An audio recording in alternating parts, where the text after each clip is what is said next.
বাংলাদেশের মধ্যে রয়েছে এমন একটি মসজিদ যেখানে শুধু মুসলমানরাই নয়, বরং অন্য ধর্মের মানুষেরাও কোটি কোটি টাকা, স্বর্ণ অলংকার, এমনকি বৈদেশিক মুদ্রা পর্যন্ত দান করে থাকে।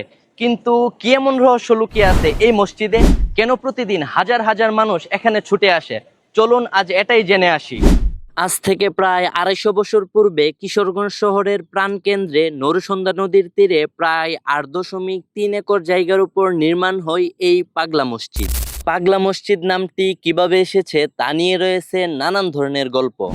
স্থানীয়ভাবে প্রচলিত আছে একজন আল্লাহ ভক্ত সাধক যিনি পাগল সাহেব নামে পরিচিত ছিলেন। এই এলাকায় ইবাদত করতেন, তার নাম থেকে নাকি এই মসজিদটির নামকরণ করা হয় পাগলা মসজিদ। যদিও এই নিয়ে বিভিন্ন মত রয়েছে, তবুও এই গল্প আজও মানুষের মুখে মুখে শোনা যায়। সে যাই হোক, কিন্তু এই মসজিদের সবচেয়ে আকর্ষণীয় বিষয় হলো এই মসজিদের দান বাক্স।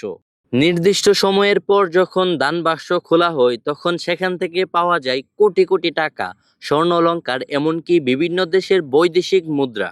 আপনি এটা শুনে সবচেয়ে বেশি অবাক হবেন, এই মসজিদের দান বাক্স থেকে লাস্ট ১ বছরে পাওয়া গেছে ৪৩ বস্তা টাকা।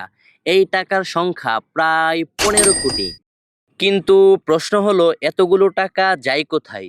টাকাগুলো মূলত শিক্ষা, চিকিৎসা আর একটি ইসলামিক কমপ্লেক্স নির্মাণে ব্যয় হচ্ছে। শুধু মুসলমানরাই নয়, বরং বিভিন্ন ধর্মের মানুষরাও এখানে দান করে থাকেন।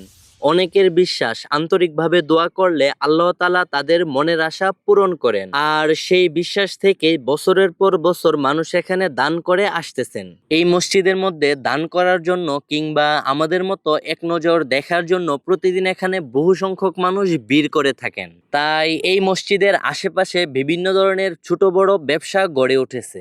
বিশ্বাস, ইতিহাস আর মানুষের ভালোবাসা, এই তিনটি জিনিস একসঙ্গে মিলে পাগলা মসজিদকে করেছে বাংলাদেশের অন্যতম অনন্য একটি স্থান। আপনি যদি এখনো এখানে না এসে থাকেন তাহলে অবশ্যই একদিন ঘুরে আসুন। আর ভিডিওটি যদি আপনার ভালো লেগে থাকে তাহলে একটি লাইক দিয়ে অবশ্যই আপনার মূল্যবান মতামত কমেন্টে জানাবেন। বাংলাদেশের এমন ঐতিহাসিক জায়গার ভিডিও পেতে অবশ্যই চ্যানেলটি সাবস্ক্রাইব করতে ভুলবেন না।